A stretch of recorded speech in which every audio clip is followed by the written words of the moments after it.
เก็บกันไว้โอ้แล้วแต่ใจจะเลือกด้วยเก็บกันแล้วแต่ใจจะเลือก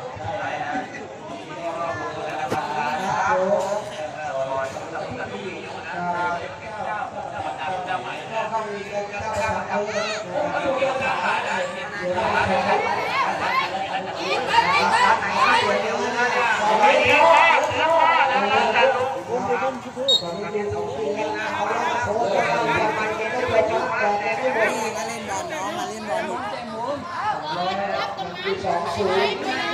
ำหรับวาราพิโรจน์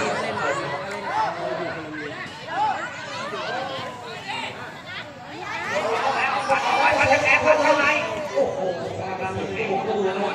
ครับต้องพลาดจิ๋วเลยนะจิ๋วโดนในวันนั้น